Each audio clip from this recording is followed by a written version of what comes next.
Guys, हम CTET का वो वाला पेपर कर रहे हैं जो दिसंबर 2024 में आया था। इसके पहले 15 क्वेश्चन कर लिए हैं, अब हम अगले 15 क्वेश्चन कर रहे हैं।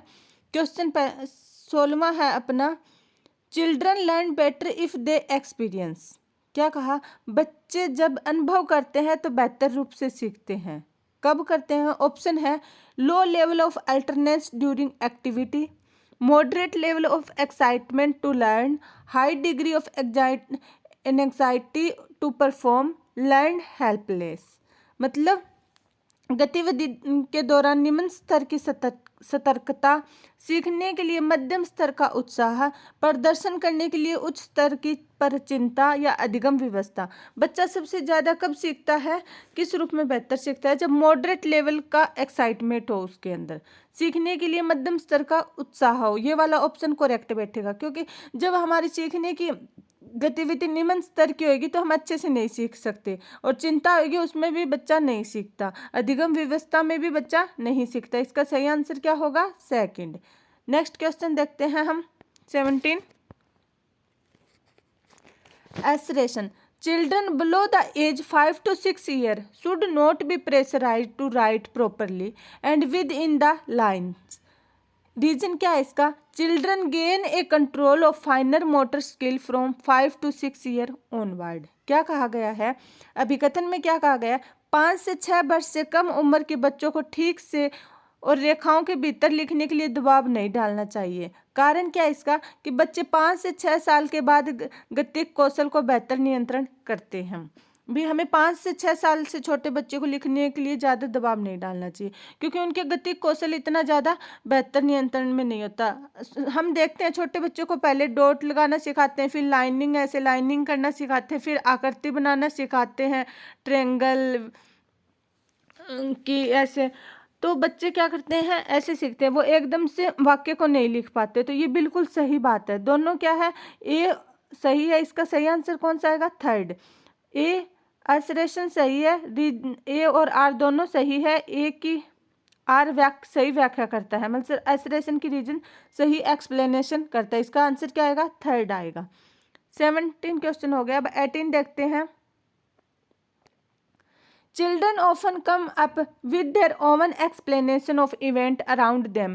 On being probed as to why does it rain, Sia says, God was tired of carrying of bucket of water on his shoulder. Such explanation is। क्या कहा गया है? बच्चे अक्सर अपने आसपास की घटनाओं को की अपनी व्याख्याता लेकर आते हैं। बारिश क्यों होती है, यह पूछे जाने पर सिया कहती है, भगवान अपने कंधों पर पानी की बाल्टियां ढो ढोकर थक चुके थे। ऐसी व्याख्या है। अपना पहला ऑप्शन क्या है इसमें? Depict that children have an egocentric view and can not consider other view point. चित्रित करती है कि बच्चों का एक आत्म केंद्रित दृष्टिकोण है, वे दूसरों के दृष्टिकोण पर विचार नहीं कर सकते। दूसरा है illustrate that children are not capable of any reasoning, स्पष्ट करती है कि बच्चे तर्क करने में सक्षम नहीं है। तीसरा, prove that children's thinking is much lesser than adult quantitatively, साबित करती है कि बच्चों की सोच वयस्कों की तुलना में मात्रात्मक रूप से बहुत कम है। Indicate that children have no understanding rooted in their cultural context with which they try to understand events, संकेत देती है कि बच्चे अपने सांस्कृतिक परिवेश के अनुकूलन सहज समझ होती है जिससे वे घटनाओं को समझने की कोशिश करते हैं। तो इसका सही आंसर क्या आएगा? 4। Indicate that children have no understanding rooted in their cultural context which which they try to understand event, संकेत देती है कि बच्चे अपने सांस्कृतिक परिवेश के अनुकूल सहज समझ होती है जिससे वे घटनाओं को समझने की कोशिश करते हैं। हम जैसे अपने दादा नानी से या जो कुछ अपने जो संस्कार होते हैं, संस्कृति से हमारे अंदर जो डाले जाते हैं, उन्हीं भावनाओं को रिलेट करके हम सीखते हैं। हम भी छोटे होते थे तो क्या बोलते थे, जब धूप में बारिश होती थी तो कहते थे भूत की शादी हो रही है। नेक्स्ट है अपना 19 क्वेश्चन। प्याजे described cognitive development as occurring in. प्याजे ने संज्ञानात्मक विकास को किस प्रकार वर्णन किया है? पहला है कंटिन्यूअस कॉन्टिनम, एक सतत निरंतरता के रूप में। दूसरा है 4 ओवरलैपिंग कल्चर स्पेसिफिक स्टेज, 4 अतिव्यापी सांस्कृतिक विशिष्ट चरण में। तीसरा है 4 क्वांटिटेटिवली डिफरेंट स्टेजेज, 4 गुणात्मक रूप से भिन्न चरण में। 3 प्रोग्रेसिव लेवल, 3 प्रगतिशील स्तर में। मतलब प्याजे ने अपने कॉग्निटिव डेवलपमेंट कैसे बताया है, इसका सही आंसर कौन सा होगा, थर्ड। 4 क्वांटिटेटिवली डिफरेंट स्टेजेज, 4 गुणात्मक रूप से विभिन्न चरण। और वो 4 चरण कौन कौन से हैं इसके बारे में एक बार देख लेते हैं। पहले प्याजे ने बताया सेंसरी मोटर स्टेज, इंद्रिय जनित अवस्था, जो 0 से लेकर 2 वर्ष के बीच में होती है, जिसमें बच्चा अनुकरण की सहायता से सीखता है और ऑब्जेक्ट परमानेंसी होती है। दूसरी स्टेज कौन सी होती है, प्रे ऑपरेशनल स्टेज, पूर्व संक्रियात्मक अवस्था, 2 से 7 वर्ष के बीच में होती है। तीसरी कौन सी होती है, कंक्रीट ऑपरेशनल स्टेज, मूर्त संक्रियात्मक अवस्था, जो 7 से 11 वर्ष के बीच में होती है। इसमें बच्चे जो सामने रखी वस्तुओं के साथ अपने विचार प्रकट करता है। और एब्स्ट्रैक्ट ऑपरेशनल स्टेज, अमूर्त संक्रियात्मक अवस्था, 11 से 15 साल के बीच में होती है। इसमें क्या करता है बच्चा अमूर्त रूप से विचारों का वहन करता है।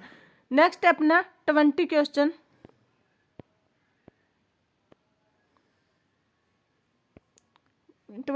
क्या कहता है, during play time at school Rishabh A 7-year-old boy pick a doll to play with.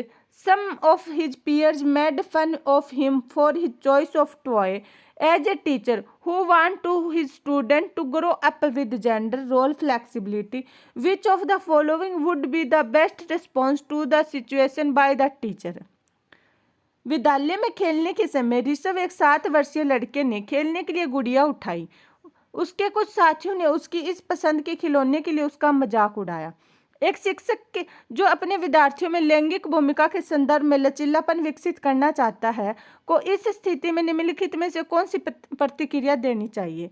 Option है अपने, talk to Rishabh that doll are stable for girl and boy should not play with doll. Rishabh से बात करनी चाहिए कि गुड़िया लड़कियों के लिए उपयुक्त है और लड़कों को गुड़ियों के साथ नहीं खेलना चाहिए। Tell Rishabh that he should play with something else because his friend would not approve of him playing with a doll. Rishabh से कहना चाहिए कि वह किसी और खिलौने के साथ खेले क्योंकि उसके दोस्तों को यह मंजूर नहीं है कि वह गुड़िया के साथ खेले। तीसरा है let Rishabh play with the doll and tell other children that they can also choose any toy of their choice. Rishabh को गुड़िया के साथ खेलने देना चाहिए और दूसरे बच्चों से कहना चाहिए कि वे भी अपनी पसंद का कोई खिलौना चुन सकते हैं।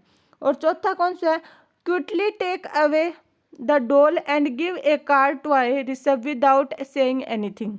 बिना कुछ कहे गुड़िया को हटा देना चाहिए और ऋषभ को खेलने के लिए कार दे देनी चाहिए। तो इसका क्या सही आंसर आएगा? इसका आंसर आएगा थर्ड। कौन सा? Third. Let Rishabh play with doll and tell other children that they can also choose any toy of their choice. Rishabh को गुड़िया के साथ खेलने देना चाहिए और दूसरे बच्चों को कहना चाहिए कि वे अपनी पसंद का कोई भी खिलौना चुन सकते हैं, क्योंकि ये जरूरी नहीं है कि ये चीज़ें सिर्फ लड़कियों के लिए बनाई गई है। जिसकी जो पसंद है वो वैसे खेले। ये एक परंपरागत सोच होती है कि गुड़िया सिर्फ लड़कियां ही खेलेगी और लड़के कार से ही खेलेंगे। अब जैसे ये धारणा बना रखी है कि खाना सिर्फ लड़कियां ही बनाएगी, लेकिन ये ऐसा गलत है। संजीव कपूर का उदाहरण लेते हैं तो वो भारत के सबसे बड़े शेफ हैं और वो एक आदमी है। जरूरी नहीं कि जो काम लड़कियां करें वो लड़के नहीं कर सकते। नेक्स्ट अपना question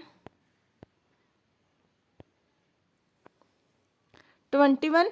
in development term a time frame where an individual uphold an amplified sensitivity to particular incentive for developing particular skills to function in an efficient manner is referred to as dash of development। क्या कहा गया है?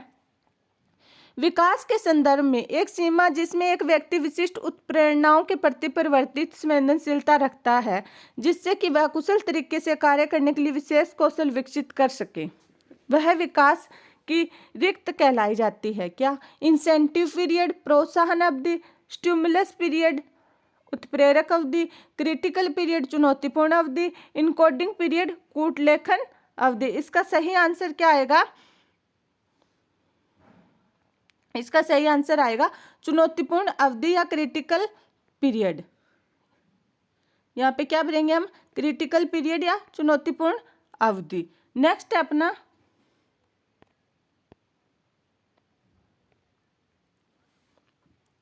in order to cater to need of students struggling with attention deficient hyperactivity disorder teachers should avoid। शिक्षकों को ध्यान न्यूनता, अति क्रियाशीलता विकार से जूझ रहे छात्रों की आवश्यकताओं को ध्यान में रखते समय क्या करने से बचना चाहिए। पहला है creating distraction and making noise. दूसरा है मतलब विकर्षण और शोर करना।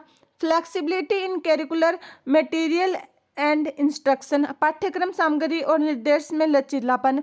Breaking the task into small easily manageable part, कार्य को छोटे आसानी से प्रबंधनीय भागों में तोड़ना। और यूजिंग मल्टी सेंसरी मटेरियल, बहुसंवेदी सामग्री का उपयोग करना। तो आपको ऑप्शन देखने से पता चल रहा होगा नीचे वाले तीनों ऑप्शन क्या है, पॉजिटिव वे में है, जबकि ऊपर वाला क्या है, creating distraction and making noise. उससे क्या है कि बच्चा पढ़ नहीं पाएगा, ध्यान नहीं लगा पाएगा। तो टीचर को क्या करने से बचना चाहिए, विकर्षण और शोर करने से बचना चाहिए, मतलब शांति से और अच्छे टीचिंग स्किल के साथ उसे पढ़ाना चाहिए।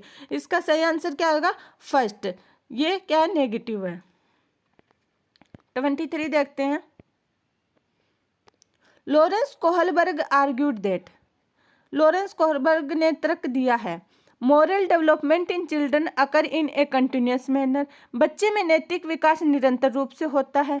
There are cultural differences in moral reasoning of children, बच्चों में नैतिक तर्क में सांस्कृतिक अंतर होते हैं। Moral development occur progressively in stages, नैतिक विकास क्रमिक चरणों में होता है। There are gender differences in moral reasoning of children, बच्चों के नैतिक तर्क में लिंग विभेद होता है। इसका सही आंसर क्या आएगा, थर्ड आएगा। मोरल डेवलपमेंट क्या होता है, अकर प्रोग्रेसिवली इन स्टेजेज, नैतिक विकास क्रमिक चरणों में होता है। वो चरण कौन कौन से है क्रमिक, 3 चरण बताए इन्होंने।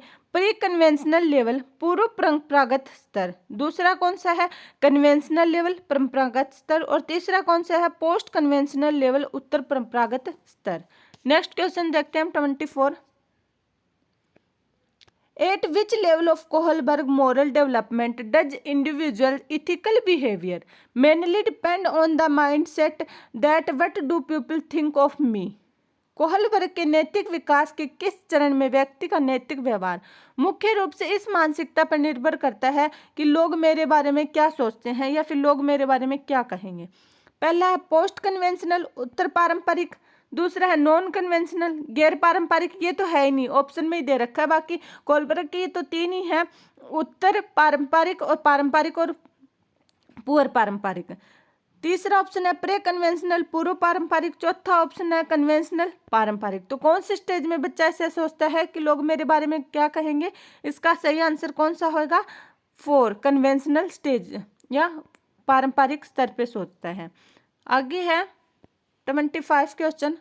अकॉर्डिंग टू जीन प्याजे, a child who is unable to understand the logic behind simple mathematical reversal, क्या है ये नाम याद रखना है, reversal such as 4 + 5 = 9 and 9 - 5 = 4, it is because of. Jean प्याजे के अनुसार एक बच्चा जो सरल गणितीय उत्क्रमण, क्या उत्क्रमण, जैसे 4 + 5 बराबर होते 9 के और 9 - 5 बराबर होते 4 के पीछे की तर्क को समझाने में असमर्थ है। इसका कारण है एनिमिस्टिक थिंकिंग, जीववादी सोच, जिसमें जीववादी सोच में क्या करता है बच्चा, नकली चीज को भी असली मानने लग जाता है। जैसे बच्चा गुड़िया को या फिर टेडी बियर को असली मानता है, भी इसमें भी जाना, वो उन्हीं के साथ ऐसे ही बातें करता है, ऐसे ही उनको ट्रीट करता है। इरिवर्सिबिलिटी, अपरिवर्तनीयता। इकोसेंट्रिज्म, आत्म केंद्रीयता।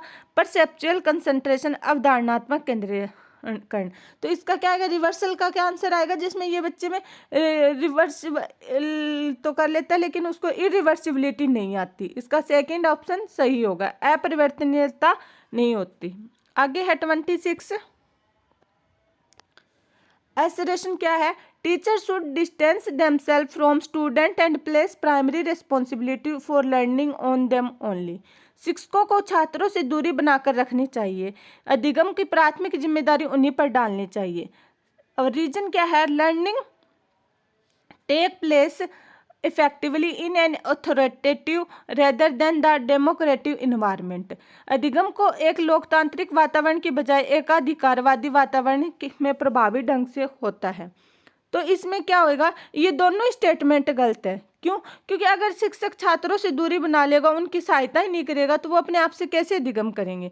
शिक्षकों के बिना बच्चे नहीं सीख सकते। और वहीं पर यह है कि हमें बच्चों को समय समय पर उन्हें सहायता देनी पड़ती है, सुझाव देने पड़ते हैं, वो समाज से सीखता है। तो वो अकेले भी एकाधिकारवाद में भी नहीं सीख सकते। क्योंकि पहले क्या था, एकाधिकारवादी शिक्षा थी। परंपरागत शिक्षा में क्या था, टीचर ही सब कुछ था, वो जो बोल देता था बच्चों को वो मानना पड़ता था। और अब क्या है, बाल केंद्रित शिक्षा हो गई है, मतलब बच्चे अपने मन से करते हैं, लेकिन बड़ों के सुझाव या सहायता से। तो इसमें क्या होगा, दोनों ही गलत है, बोथ आर फॉल्स। ए और आर दोनों गलत है। इसका सेकंड ऑप्शन सही होगा। आगे है 27 क्वेश्चन। एसरेशन क्या कहता है, scaffolding provided by teachers hinder the learning process of children. शिक्षकों द्वारा प्रदान किया गया आवलन बच्चों की सीखने की प्रक्रिया में बाधा डालता है। क्या यह बात सही है? बिल्कुल नहीं। क्योंकि जो अध्यापक है वो बच्चों की सहायता करता है, उन्हें सुझाव देता है, उनकी अधिगम सीखने में मतलब हेल्प करता है। तो ये बात कैसे सही हो सकती है? स्कैफोल्डिंग क्या होता है, बड़ों द्वारा दिया जाने वाला सुझाव। तो यहाँ पे अध्यापक बच्चों को सुझाव देता है, सहायता करता है, तो वो उनके सीखने में बाधा नहीं डालता, बल्कि उनका सहयोग करता है, मतलब उनकी सीखने की क्रिया को इम्प्रूव करता है। तो ये चीज़ क्या हो गई, गलत हो गई। दूसरी क्या है, लेव Vygotsky proposed that children learn independently bye acting upon A manipulating environment. क्या कहा गया है, लेव वाइगोस्की ने क्या कहा है, प्रस्तावित किया कि बच्चे स्वतंत्र रूप से पर्यावरण पर कार्य करके उसमें हेरफेर रखते हैं। ये भी गलत है, क्योंकि लेव वाइगोस्की ने तो स्पष्ट शब्दों में कहा है कि बच्चे समाज से सीखते हैं, समाज के द्वारा सीखते हैं, और बड़ों की मदद के द्वारा सीखते हैं, और दूसरों से सहायता लेकर सीखते हैं। उन्होंने जेडपीडी का कंसेप्ट दिया और स्कैफोल्डिंग का दिया। अगर आपने ये नहीं देखा है तो मेरे चैनल पर जाकर आप प्लेलिस्ट में जाइएगा और आपको ये सब चीज़ें मिलेंगी। तो इसमें भी कौन सा ऑप्शन होएगा, सेकंड ऑप्शन होएगा। ए और आर दोनों गलत है, both A and R false. आगे है, which of the following correctly describe extrinsic motivation. Extrinsic motivation कौन सा होता है, बाहरी अभिप्रेरणा। बाहरी, निम्न में से कौन सा बाहरी अभिप्रेरणा का सही वर्णन करता है। जो हमें बाहर से मिली अभिप्रेरणा को कहेंगे हम, अंदर की इंटरनल होएगी, और बाहरी कौन सी होगी, extrinsic. Motivation that come from environmental consequence, अभिप्रेरणा जो वातावरणीय परिणामों से आती है। Motivation that come from sense of personal satisfaction, अभिप्रेरणा जो व्यक्तिगत संतुष्टि की भावना से आती है। Motivation that come from personal enjoyment of task, अभिप्रेरणा जो कार्य के व्यक्तिगत आनंद से आती है। Motivation that come from internal factor, अभिप्रेरणा जो आंतरिक कारकों से आती है। नीचे वाले तीन क्या है, इंटरनल है, क्योंकि व्यक्ति अपनी खुशी के लिए, अपनी संतुष्टि के लिए जो कोई काम करेगा तो वो क्या, उसकी इंटरनल मोटिवेशन है। अपने आनंद और खुशी के लिए कुछ भी करता है तो उसकी इंटरनल मोटिवेशन है। लेकिन वातावरणीय परिणामों में कौन सी होती है, बाहरी प्रेरणा होती है। जैसे हम ऐसे बोलते हैं किसी बच्चे को, तो ये काम कर, मैं तेरे को ये गिफ्ट दूंगा। गिफ्ट किस में आएगा, इन्वायरमेंटल या फिर बाहरी अभिप्रेरणा में आएगा। अगर उसे गिफ्ट नहीं देंगे तो वो काम नहीं करेगा, गिफ्ट देगा तो ही काम करेगा। तो ये इसका सही ऑप्शन कौन सा होगा, फर्स्ट, पहला इसका सही आंसर है। आगे हम देखते हैं 29। Two important cognitive development milestones of sensory motor stage Piaget theory cognitive development are। पियाजे के संज्ञानात्मक विकास की सिद्धांत के संवेदी चालक अवस्था के दो महत्वपूर्ण संज्ञानात्मक विकास के मील के पत्थर है। कौन कौन से, एनिज एंड ट्रांसफॉर्मेशन, जीववाद और परिवर्तन, क्लासिफिकेशन एंड सेरिएशन, वर्गीकरण और क्रमबद्धता, object permanence and deferred imitation, वस्तु स्थायित्व और स्थगित अनुसरण, reversibility to of thought and hypothetic deductive reasoning, प्रतिवर्ती चिंतन और परिकल्पित निगमनात्मक तर्क। इसका सही आंसर क्या होगा, third, object permanence and deferred imitation. संज्ञानात्मक विकास की जो संवेदी चालक अवस्था है, जिसे हम सेंसरी मोटर स्किल स्टेज कह सकते हैं, उसमें बच्चा में क्या होती है, एक तो ऑब्जेक्ट परमानेंसी होती है और दूसरी वो क्या होती है, अनुकरण के द्वारा सीखता है। इसका थर्ड सही आंसर होगा। अब है अपना लास्ट क्वेश्चन, चिल्ड्रन बच्चे क्या है? Are born unruly and need to be socialise, अनियंत्रित पैदा होते उन्हें सामाजिक होने की आवश्यकता है। नेक्स्ट क्वेश्चन है, come into this world with genetic code that determine there density, इस दुनिया में अनुवांशिक कोड के साथ आते हैं जो उनकी नियति को तय करते हैं। Are greatly influenced by the social cultural context they grow up in, उस सामाजिक सांस्कृतिक संबंध से बहुत प्रभावित होते हैं जिनमें वे बड़े होते हैं। Come into the world as a tabula rasa और ब्लैंक स्लेट, इस संसार में खाली स्लेट या कोरी पट्टी के रूप में आते हैं। ये शब्द किसने कहे थे? जॉन लॉक ने। टेबुलर रासा बच्चे को, कोरी स्लेट ये किसी के शब्द है? जॉन लॉक के। इन्होंने क्या कहा है? बच्चा कोरी स्लेट के रूप में पैदा होता है, उसे बाद में सिखाया जाता है। अब इसका सही आंसर क्या होगा? बच्चे क्या है? तो हम पहला भी नहीं कर सकते क्योंकि बच्चा जब पैदा होता है वो ना सामाजिक होता ना ही असामाजिक होता है, तो वो अनियंत्रित कैसे पैदा हुआ? उसमें वो कुछ नहीं होता। दूसरा क्या, इस दुनिया में मानसिक कोड के साथ आते हैं। ये सही है कि उनमें जीन्स होते हैं, लेकिन ये सही नहीं है कि नियति तय करते हैं, जो अनुवांशिक कोड उसकी नियति तय करते हैं, नहीं ये नहीं है। वो सामाजिक सांस्कृतिक संबंध में बहुत प्रभावी होते हुए बड़े होते हैं। इसका सही आंसर क्या आएगा? थर्ड आएगा। जिस माहौल में या जहाँ पर वो पल रहे होते हैं उसका बहुत ज़्यादा प्रभाव पड़ता है। जैसे माहौल में वो बड़े होंगे वो वैसे ही बनेंगे। जैसे वाटसन ने क्या कहा था कि तुम मुझे कोई भी बच्चा दो, मैं उसे कुछ भी बना सकता हूँ, इंजीनियर, डॉक्टर, वकील, चोर, मतलब उन्होंने पूरा जोर वातावरण पे ही दिया। तो इसका चिल्ड्रन का क्या है? सब कुछ बाहर आने पर होता है, ये वो अर्जित करता है, जन्मजात सिर्फ उसमें जीन होते हैं। आज की क्लास अपनी यहीं पर समाप्त होती है। जाने से पहले चैनल को सब्सक्राइब जरूर करके जाइएगा और वीडियो को लाइक ज़रूर कीजिएगा। Thank you.